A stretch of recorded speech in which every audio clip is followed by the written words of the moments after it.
Hello friends, அழகு அழகு serial இனி வரப்போகிற எபிசோட்ஸ்க்கான ரிவ்யூ தான் பார்க்க போகிறோம். அடுத்தடுத்த சுவாரஸ்யங்களை தெரிஞ்சுக்கிறதுக்கு இந்த வீடியோவை ஸ்கிப் பண்ணாமல் கடைசி வரைக்கும் பாருங்கள்.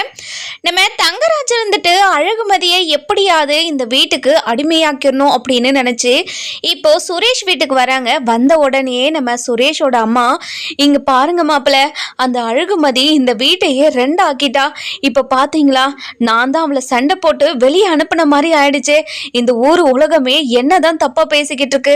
இத்தனை வருஷமா இந்த ஊர்ல நான் இருக்கேன், ஆனா ஒருத்தரை கூட இந்த மாதிரி என்ன அசிங்கப்படுத்தியோ கேவலப்படுத்தியோ பேசினதே கிடையாது மாப்பிள்ள.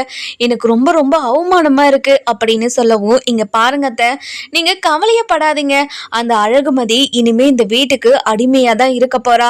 இல்லைன்னா அவளை அத்து விட்டுட்டு நம்ம சுரேஷுக்கு இன்னொரு கல்யாணம் பண்ணலாம். நீங்க கவலையே படாதீங்க சுரேஷ். வா சுரேஷ், உங்க மாமியார் வீட்டுக்கு போயிட்டு வரலாம். இங்க பாருங்க மாமா, அவ மூஞ்ச பாக்குறதுக்கு கூட எனக்கு அருவருப்பா இருக்கு. அப்படி இருக்கும்போது எப்படி மாமா நான் அங்க வருவேன்? எனக்கு அங்க வரத்துக்கு விருப்பமே இல்லை மாமா அப்படின்னு சொல்லவும், இங்க பாரு சுரேஷ், எனக்கும் அவ மூஞ்ச பாக்குறதுக்கு வெறுப்பா தான் இருக்கு.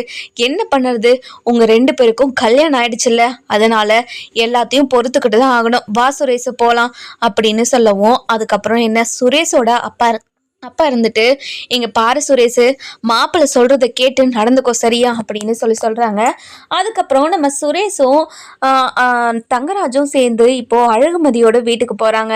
வீட்டுக்கு போன உடனே தங்கராஜை பார்த்த நம்ம அழகுமதியோட அப்பா அப்படியே பதறி போய், வாங்க சார் வாங்க அப்படின்னு உள்ளே கூட்டிகிட்டு போகிறாங்க. இங்கே பாரு ராமூர்த்தி, நீ இப்படி நல்லா வரவேற்கிறது மட்டும் எனக்கு போதாது. உன் பொண்ணை அடக்கம் ஒடுக்கமாக சொல்லி கொடுத்து வளர்த்துருந்தா உனக்கு இவ்வளோ பிரச்சனை வந்திருக்குமா? உன் பொண்ணால தான் உனக்கு நிறைய பிரச்சனை வந்துக்கிட்டே இருக்கு. உன் பொண்ணால அடங்கியெல்லாம் வாழவே முடியாதான் அப்படின்னு சொல்லவும், இதை கேட்டு நம்ம காஞ்சனா இருந்துட்டு, இங்க பாருங்க, என் பொண்ணை நீங்க எதுக்காக வீட்டை விட்டு வெளியே அனுப்புனீங்க அப்படின்னு சொல்லி கேட்கவும், இங்க பாருங்கம்மா, உங்க பொண்ணு நாங்க சொல்றதை கேட்டிருந்தா ஏமா நாங்க வீட்டை விட்டு அனுப்ப போறோம்? அதுவும் வீட்டை விட்டு போறேன்னு வெளியே வந்து உக்காந்துக்கிட்டு இருக்கா. என்ன திமிரு? அக்கம் பக்கத்துல இருக்கிறவங்க எல்லாரும் பார்த்து அந்த குடும்பத்தை என்னென்னலாம் பேசினாங்கன்னு தெரியுமா உங்களுக்கு அப்படின்னு சொல்லவும், நீங்க வீட்டை விட்டு அனுப்புனதுனால தானே என் பொண்ணு வெளியே வந்து உக்காந்துக்கிட்டு இருந்தா, வேற எங்க தான் போவா சொல்லுங்க அப்படின்னு சொல்லி நம்ம காஞ்சனா பேசவும், நம்ம ராமூர்த்தி இருந்துட்டு, காஞ்சனா கொஞ்ச நேரம் அமைதியாக இருக்காஞ்சுனா அப்படின்னு சொல்கிறாங்க. இல்லைங்க, எப்படிங்க அமைதியாக இருக்கிறது? என் பொண்ணு எதுக்குமே அவமானப்பட்டோ அசிங்கப்பட்டோ இப்போ வரைக்கும் நான் பார்த்ததே கிடையாது. ஆனால் என் பொண்ணவே இவங்க எல்லாரும் சேர்ந்து வீட்டை விட்டு அனுப்பியிருக்காங்க. நல்ல குடும்பம்னு நினச்சி தானே என் பொண்ணு அந்த வீட்டுக்கு கட்டி கொடுத்தோம். நாங்களும் அந்த வீட்டுக்கு கட்டி கொடுக்குறோம்னு சொல்லிட்டு அவங்க பின்னாடியே தெரிஞ்சுக்கிட்டு இருந்தோம். அவங்க தானே நம்மளை பிளாக்மெயில் பண்ணி நம்ம பொண்ணு அந்த வீட்டுக்கு அனுப்பி வச்சாங்க. நம்ம பொண்ணு அப்போ எப்படி பார்த்துக்கணும், ராணி மாதிரி பார்த்துக்கணும்ல. ஆனால் அந்த வீட்டில் இருக்கிற எல்லாருமே என் பொண்ணை சேர்ந்துக்கிட்டு கொடுமைப்படுத்துகிறாங்க அப்படின்னு நம்ம காஞ்சனா பேசிக்கிட்டே இருக்கவும், இதை கேட்டு சுரேஷுக்கு பயங்கர கோவம் வந்துடுது. இங்கே பாருங்க மாமா, இதுக்கு மேலே இவங்க பேசிக்கிட்டே இருந்தாங்கன்னா இங்கே நடக்கிறதே வேற மாமா அப்படின்னு சொல்கிறாங்க. இங்கே பாரு சுரேஷ், கொஞ்ச நேரம் பொறுமையாக இரு. இங்கே பாருங்கம்மா, என்ன பாருங்கம்மா, என் பொண்ணு ஊர் முன்னாடி எவ்வளோ அசிங்கப்பட்டு உக்காந்துக்கிட்டு இருந்துச்சுன்னு எங்களுக்கு தான் தெரியும்.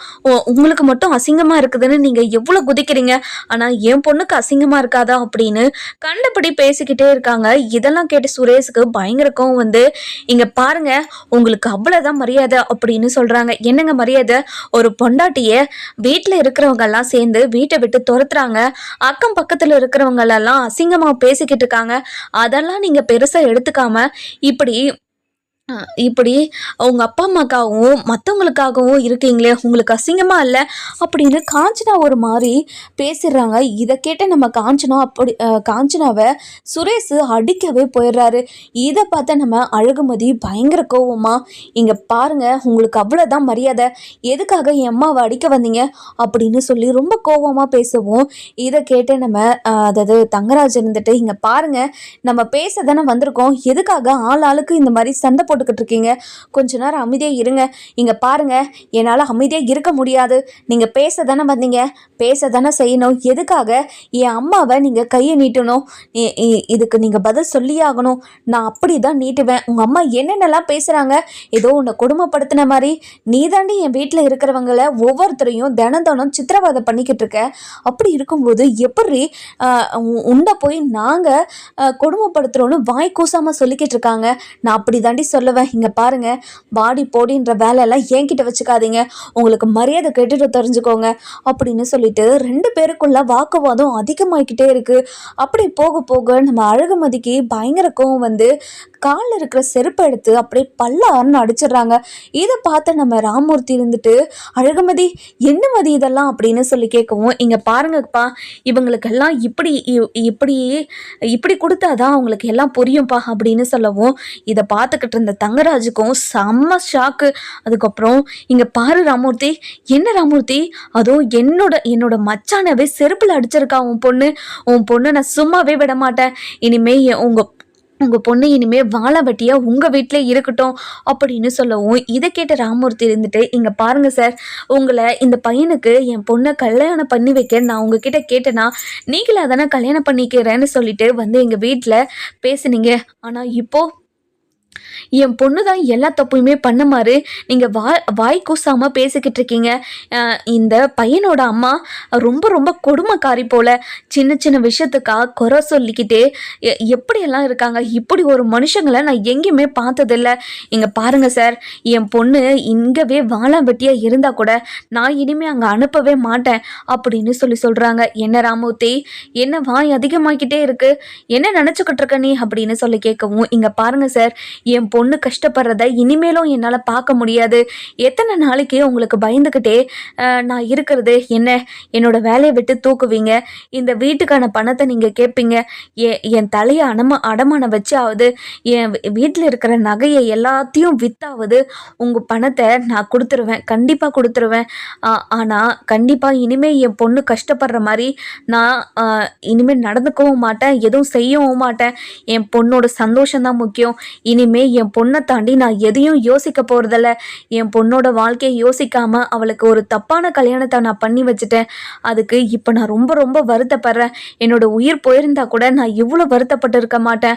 ஆனால் என் பொண்ணு தினம் கஷ்டப்படுறத பார்த்து என் மனசு அப்படி வேகுது அப்படின்னு ரொம்ப அழுதுகிட்டே சொல்லிக்கிட்டு இருக்காங்க. அதுக்கப்புறம் இதை கேட்டு நம்ம சுரேஷ் இருந்துட்டு, இங்கே பாருங்க மாமா, இனிமேல் எனக்கு தேவையே கிடையாது. இவங்க என்ன வேணான்னு சொல்கிறது?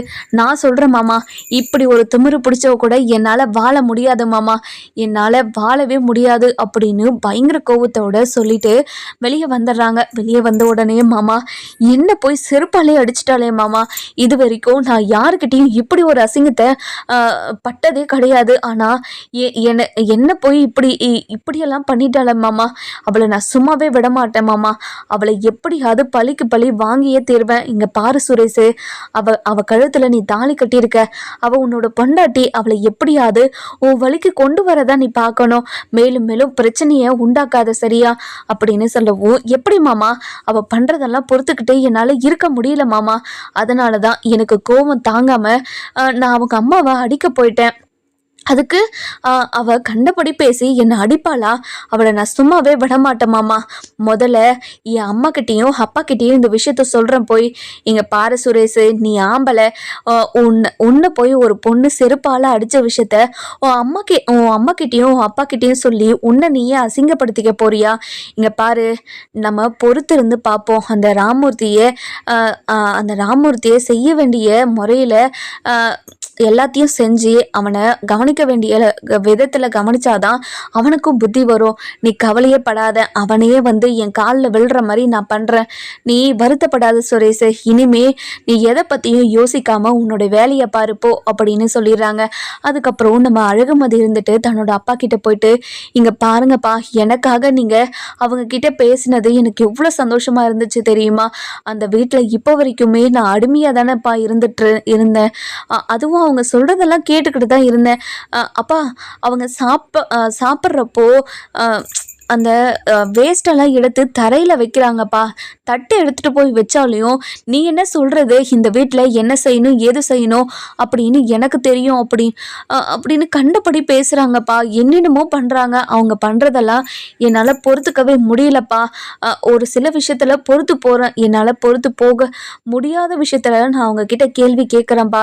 என்னால் கேள்வி கேட்காம இருக்கவும் முடியல. நம்ம வீட்டில் எப்படி இருந்தோம், நீங்கள் அம்மாவுக்கு ஹெல்ப் பண்ணுவீங்க, அம்மாவும் உங்களுக்கு ஹெல்ப் பண்ணுவாங்க. எல்லாரும் சேர்ந்து வேலை செய்வோம். ஆனால் அந்த வீட்டில் அழகு அழகு மலர் இருக்காங்களப்பா, அவங்க மட்டும்தான் எல்லா வேலையும் செய்கிறாங்க. அவங்கள உண்மையாகவே ரொம்ப ரொம்ப கேவலமாக நடத்துகிறாங்க. அது அவங்களுக்கு புரியாமல் இப்போ வரைக்குமே அவங்க அடிமையாக தான் இருக்கிறாங்கப்பா. அந்த மாதிரி என்னால் வாழவே முடியாதுப்பா. ஒரு நாள் கூட என்னால் வாழ முடியாதுப்பா. அதனால தான் அவங்க கிட்ட நான் கேள்வி கேட்டுக்கிட்டே இருக்கேன். என்னோட சுயமரியாதை இழந்து எங்கேயுமே என்னால் இருக்க முடியாதுப்பா. உங்களை நான் அசிங்கப்படுத்தியிருந்தாலோ அவமானப்படுத்தியிருந்தாலோ என்னை மன்னிச்சிருங்கப்பா அப்படின்னு சொல்லி கையெடுத்து கும்பிடவும் நம்ம ராமூர்த்திக்கு ரொம்பவே ஷாக் ஆகிடுது. இங்கே பாருமா, நான் தான் உன்னோட வாழ்க்கையை கெடுத்துட்டேன். நீ பாட்டுக்கு காலேஜுக்கும் வேலைக்குமா வீட்டுக்குமா போயிட்டு இருந்த. ஆனால் உன்னோட வாழ்க்கையே கல்யாணம்னு ஒன்று பண்ணி வச்சு அப்படியே முடிச்சு விட்டுட்டேம்மா. என்னை மன்னிச்சிருமா. உனக்கு நல்ல இடத்துல ஒரு பையனை பார்த்து நான் கல்யாணம் பண்ணி வச்சுருந்துருக்கணும். ஆனால் சூழ்நிலை இப்படி இருந்ததுனால உனக்கு இப்படி ஒரு கல்யாணத்தை நான் பண்ணி வச்சுட்டேன். என்னதான் சூழ்நிலை இருந்தாலையும் உன்னை பற்றி நான் யோசிச்சிருக்கணும். ஆனால் உன்னை பற்றி யோசிக்காமல் இப்படி ஒரு முடிவெடுத்து இப்போது தினம் உன்னை கஷ்டப்படுத்துகிற மாதிரி இருக்கேம்மா. என்னை மன்னிச்சிருமா அப்படின்னு சொல்லிட்டு பயங்கரமாக அழுக ஆரம்பிச்சிடறாங்க. அப்பா இங்கே பாருங்கப்பா, நடக்கிறது தான்ப்பா நடக்கும். இனிமேல் நடக்க போகிறத பற்றி பார்ப்போம்ப்பா. நீங்கள் கவலைப்படாதீங்க. இனிமேல் அந்த வீட்டில் இருந்து யாராவது வரட்டும், அப்போ இருக்குப்பா அவங்களுக்கு. நீங்கள் கவலைப்படாதீங்கப்பா அப்படின்னு சொல்கிறாங்க. இன்னொரு பக்கம் நம்ம அதாவது தங்கராஜ் இருந்துட்டு வீட்டுக்கு போயிடுறாரு. வீட்டுக்கு போன உடனே அங்கோக்கும் இங்குக்கும் அப்படி நடந்துக்கிட்டே இருக்காங்க. இப்படி ஒரு திமிரு பிடிச்சவளை நான் எங்கேயுமே பார்த்தது இல்லையே. இவளோட திமிரை எப்படி அறக்கிறது அப்படி இப்படின்னு யோசிச்சுக்கிட்டே இருக்காரு. நம்ம ரேவதி இருந்துட்டு, என்னங்க ஆச்சு, என்னங்க யோசிச்சுக்கிட்டே இருக்கீங்க, இங்கே பாருங்க, என்னவா இருந்தாலும் சொல்லுங்க. இப்போது நீங்கள் மதியோட வீட்டுக்கு தானே போயிட்டு வந்தீங்க. மதி என்ன சொன்னா, இனிமேல் வீட்டுக்கு வரேன்னு சொல்லிட்டாளா அப்படின்னு சொல்லி கேட்கவும், இங்கே பாருடி, நானே பயங்கர கடுப்பில் இருக்கேன். முதல்ல இங்கேருந்து கிளம்பிடு, அதுக்கப்புறம் உன்னை ஏதாச்சும் பண்ணிடுவேன் அப்படின்னு சொல்கிறாங்க. இதை கேட்ட உடனே பயங்கரமாக அதிர்ச்சி ஆயிடுறாங்க. அதுக்கப்புறம் என்ன, நம்ம சுரேஷுக்கு கால் பண்ணுறாங்க. சுரேஷும் ஃபோனை எடுக்காமல் அப்படியே கோவத்தில் வீட்டுக்கு போகிறாரு. வீட்டுக்கு போன உடனே நம்ம சுரேஷோட அம்மாவும் எப்பா சுரேஷ் என்னப்பா ஆச்சு, அந்த திமிரு பிடிச்சவ வீட்டில் என்னப்பா சொன்னாங்க, அந்த திமிரு பிடிச்சவ இனிமே திமிரா நடந்துக்க மாட்டாளாமா, சொல்லுப்பா அப்படின்னு சொல்லி கேட்கவும், இங்கே பாருங்கம்மா, அவளோட திமிரை எப்போவுமே நம்மளால் அடக்க முடியாதுமா. அவள் ரொம்ப திமிரு பிடிச்சவுமா. இனிமே அந்த திமிரு பிடிச்சவ என்னோட வாழ்க்கையில் வேண்டவே வேண்டாமா. இனிமே நான் தனியாக கூட இருந்துருவேன். ஆனால் அப்படி ஒரு திமிரு பிடிச்சவ கூட என்னால் வாழ முடியாதுமா அப்படின்னு சொல்லவும், இதை கேட்ட பாக்கியராஜ் இருந்துட்டு, இங்கே பாரு சுரேஷ், நீ ரொம்ப ரொம்ப தப்பு பண்ணுற சுரேஷ். அழகுமதி ரொம்ப ரொம்ப நல்லவங்க. அவங்கள நீ புரிஞ்சுக்கிட்டனா கண்டிப்பாக அவங்களும் உன்னை புரிஞ்சுக்கிட்டு நடந்திருப்பாங்க. ஆனால் 2 பேருமே புரிஞ்சுக்காம இப்படி நடந்துக்கிட்டா எப்படி சுரேஷ்? நீங்கள் 2 பேரும் கல்யாணம் பண்ணிக்கிட்டீங்க. இனிமேலும் நீங்கள் 2 பேருமே அட்ஜஸ்ட் பண்ணி வாழ்ந்து தான் ஆகணும். 2 பேருமே எலியும் பூனையுமா இருந்தால் எப்படி சுரேஷ்? இங்கே நடக்கிறதெல்லாம் கொஞ்சம் கூட சரியில்லை சுரேஷ்.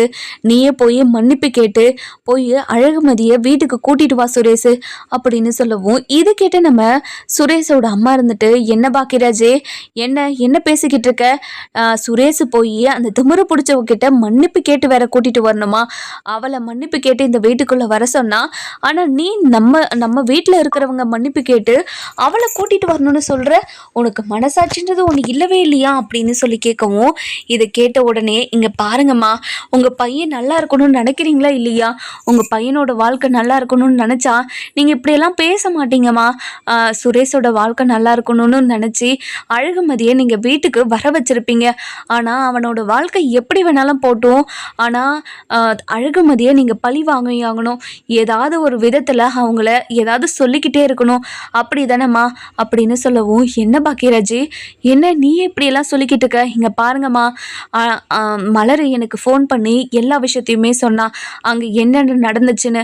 ஆனால் நீங்கள் ஒரு விஷயத்த சொன்னீங்க, ஆனால் நீங்கள் சொன்னது எல்லாமே பொய்யுன்னு எனக்கு தெரியும். அப்படி இருக்கும்போது எப்படிம்மா உங்களாலே இப்படி நடந்துக்க முடியுது? அழகுமதியை நீங்கள் பழி வாங்குறதுக்காக தானே இது இப்படியெல்லாம் பண்ணீங்கன்னு எனக்கு நல்லாவே புரியுதுமா. எப்படிம்மா உங்களால் இப்படியெல்லாம் பேச முடியுது? இந்த வீட்டுக்கு வந்த மருமகளுங்களும் உங்களோட பொண்ணு மாதிரி தானேம்மா. ஏம்மா அவங்களும் மட்டும் மரியாதை இல்லாமல் அவமரியாதையாக நடத்தணும்னு நினைக்கிறீங்க. இங்கே பாரும்மா, நீங்கள் பண்ணுறது கொஞ்சம் கூட சரியில்லைம்மா. இந்த மாதிரியெல்லாம் பண்ணவே பண்ணாதீங்க. இது ரொம்ப பெரிய பாவம்மா. இந்த பாவத்தை நீங்கள் பண்ணிடாதீங்க அப்படின்னு சொல்கிறாங்க. இதை கேட்ட உடனே நம்ம அழுகுமதி இருந்துட்டு இதை கேட்ட உடனே அழுகுமலை இருந்துட்டு, ஏங்க கொஞ்ச நேரம் அமைதியாக இருங்க அப்படின்னு சொல்லவும், என்ன பாக்கியராஜ், என்ன என்ன உனக்கும் ஏதாவது கிளாஸ் இது நடத்தினாளா அப்படின்னு கேட்கவும், இங்கே பாருங்கம்மா, நடக்கிறதெல்லாம் பார்த்தா எனக்கே ரொம்ப கோவம் வருது. அழகுமதிக்கு கோவம் வந்ததில் எந்த ஒரு தப்புமே இல்லைம்மா. ஏம்மா இப்படியெல்லாம் பண்ணிக்கிட்டு இருக்க? எல்லாருமே உன்னோட காலடியில் விழுந்து கிடக்கணும்னு நினச்சிக்கிட்டு இருக்கியா அப்படின்னு கேட்கவும், ஏங்க இங்கே பாருங்க, பாக்கியராஜ் என்னவெல்லாம் பேசிக்கிட்டு இருக்கான். அடியே மலரு, நீ தான் அவனுக்கு சொல்லி கொடுத்து கூட்டிகிட்டு வந்திருக்கியாடி. இங்கே பாருங்க அத்தை, நான் எதுக்காக சொல்லி கொடுக்கணும்? நீ இங்கே வீட்டில் நடந்த விஷயத்தெல்லாம் அவருக்கு நான் ஃபோன் பண்ணி சொன்னேன். ஆனால் நீங்கள் ஒரு மாதிரி இங்கே சொல்லிக்கிட்டு இருக்கீங்க, என்னென்னமோ பேசுகிறீங்க. அழகுமதி பேசினது 4 வார்த்தையாக தான் இருக்கும், ஆனால் நீங்கள் 10 வார்த்தையாக திரிச்சு சொல்கிறீங்க. அது தப்பு தானே அத்தை, நீங்கள் பண்ணது தப்பு தானே அப்படின்னு சொல்லவும், இங்கே பாருங்கள், எல்லாருமே அவள் பக்கம் திரும்பிட்டாங்க. எனக்கு நெஞ்சு வலி வந்தது. எதுவுமே இவங்கெல்லாம் பொருட்டாக எடுத்துக்கவே இல்லை. இப்போ அவளை வீட்டை விட்டு அனுப்பிட்டேனா, அதனால தான் இவங்க எல்லாரும் என்னை இப்படிலாம் பேச்சு ஏச்சியும் வாங்குறதா இருக்குதுங்க. இப்போது நான் வீட்டை விட்டு போகணும், அதுதான் இவங்க எல்லாரும் நினச்சிக்கிட்டு இருக்காங்க. நான் இந்த வீட்டை விட்டு போயிட்டா இவங்க எல்லாரும் நிம்மதியாக இருப்பாங்க இல்லைங்க. இப்போது அதுக்கு தான் பாக்கியராஜும் பிளான் போட்டுக்கிட்டு இருக்கான் போல. அம்மா இங்கே பாருங்கம்மா, நான் ஒன்றும் நீங்கள் வீட்டை விட்டு போகணுன்றதுக்காக இதெல்லாம் சொல்லலை. ஆனால் நீங்கள் பண்ணுறதெல்லாம் கொஞ்சம் கூட சரியில்லைன்னு தான் சொல்லிக்கிட்டு இருக்கம்மா. இத்தனை வருஷமா அழகுமலர் என்ன பண்ணிக்கிட்டு இருந்தா? உங்கள் பேச்சை கேட்டுக்கிட்டு நீங்கள் சொல்கிறதுக்கு எல்லாத்துக்கும் தலையாட்டிக்கிட்டு தானே இருந்தா. ஆனால் மலர் மாதிரி எல்லாரும் இருப்பாங்கன்னு நீங்கள் எதுக்காகம்மா எதிர்பார்க்குறீங்க? அந்த பொண்ணு படித்த பொண்ணு, வேலைக்கு போகிற பொண்ணு, எல்லாத்தையுமே புரிஞ்சுக்கிற பொண்ணு. அப்படி இருக்கும்போது அந்த பொண்ணு தெளிவாக இருக்குமா. அந்த பொண்ணை எப்படி நீங்கள் அவமரியாதை நடத்தலாம்? அது மிகப்பெரிய தப்புமா அப்படின்னு சொல்லவும், இதை கேட்ட உடனே ரொம்பவே கோவமா, இங்கே பாருங்கள், இவனை இனிமே சொல்லி பிரயோஜனம் கிடையாதுங்க. நம்ம இந்த வீட்டை விட்டு போகணுன்னு தான் நினச்சிக்கிட்டு இருக்காங்க. அதனால தாங்க இது எல்லாத்தையுமே பண்ணிக்கிட்டு இருக்காங்க அப்படின்னு சொல்லவும், அந்த நேரம் பார்த்து நம்ம ரேவதியும் அதுக்கப்புறம் தங்கராஜையும் வீட்டுக்கு வராங்க. வீட்டுக்கு வந்த உடனே ஆளாளுக்கு சண்டை போட்டுக்கிட்டு இருக்கிறத பார்த்துட்டு தங்கராஜ் இருந்துட்டு, எல்லாரும் கொஞ்சம் நிறுத்துறீங்களா? எதுக்காக சண்டை போட்டுக்கிட்டு இருக்கீங்க? மாப்பிள்ள வாங்க மாப்பிள்ள, உங்களை தான் நான் எதிர்பார்த்தேன். இங்கே பாருங்க மாப்பிள்ள, அந்த திமிரு பிடிச்சவ என்னைக்கு இந்த வீட்டு வாசப்படியில் காலை எடுத்து வச்சாலோ அன்னிலிருந்து இன்னைக்கு வரைக்கும் ஏதாவது ஒரு பிரச்சனை வந்துக்கிட்டே இருக்கு. இங்கே பாருங்க மாப்பிள்ள, பாக்கியராஜ் என்னன்றான்னு நீங்கள் கேட்டீங்களா? என்னால் தான் அழகுமதி வீட்டை விட்டு போயிட்டாலாம். அவள் எந்த தப்பும் பண்ணலையா, நான் தான் எல்லா தப்பும் பண்ணனா. இப்போது அவளுக்கு தான் சப்போர்ட் பண்ணிக்கிட்டு இருக்கான் இவன் அப்படின்னு சொல்லவும், இதை கேட்டு நம்ம ரேவதி இருந்துட்டு, என்னாச்சுன்னு அப்படின்னு சொல்லவும், ரேவதி இங்கே பாருமா, ஏமா இந்த மாதிரி இல்லாததும் பொல்லாததுமா சொல்லி எல்லாருக்கும் சண்டையை உருவாக்கிக்கிட்டு இருக்க? நீ கொஞ்ச நேரம் அமைதியாகவே இருக்க மாட்டியாம்மா அப்படின்னு கேட்கவும், இதை கேட்ட உடனே, என்ன பாக்கியராஜ், நீ சொல்ல திரும்ப அவளுக்கே சப்போர்ட் பண்ணிக்கிட்டு இருக்க? இங்கே பாருங்க மாப்பிள்ள, நீங்கள் மட்டும்தான் மாப்பிள்ள எனக்காக சப்போர்ட் பண்ணி அந்த அழகுமதி கூட சண்டை போட்டுக்கிட்டு இருக்கீங்க. இங்கே பாரு சுரேஷ், நீயும் அமைதியாகவே நின்றுக்கிட்டு இருக்க. உன் அண்ணன் என்னென்னமோ பேசிக்கிட்டு இருக்கான், ஆனால் நீ பாட்டுக்கு அமைதியாகவே இருக்க. அப்போது உன் அண்ணன் சொன்னது எல்லாமே உண்மைதான், நீ நின்றுட்டு இருக்கியா அப்படின்னு கேட்கவும், இங்கே பாருங்கம்மா, நான் அப்படியெல்லாம் எதுவும் நினைக்கலாமா. இங்கே பாருங்க, இனிமே நீங்கள் ஏமா அவளுக்கு நீங்கள் வேலை சொல்கிறீங்க? அவள் தான் திமிரு பிடிச்சி ஆடுறான்னு தெரியுதில்ல. அவகிட்ட நீங்கள் திமிரு பிடிச்சவனு தெரிஞ்சதுக்கப்புறம் அவகிட்ட நீங்கள் வேலையை சொல்லாதீங்கம்மா அப்படின்னு சொல்கிறாங்க. அதுக்கப்புறம் தங்கராஜ் இருந்துட்டு, இங்கே பாருங்க அத்தை, நீங்கள் கொஞ்ச நேரம் நிறுத்துறீங்களா? இங்கே பாருங்கள், அழகுமதி இனிமேல் வீட்டுக்கு வரவே மாட்டா. நம்ம சுரேஷுக்கு இன்னொரு கல்யாணத்தை நம்ம பண்ணி வைக்க போகிறோம் அப்படின்னு சொல்லியும், இதை கேட்டு நம்ம பாக்கியராஜுக்கு பயங்கரக்கும் வந்துடுது.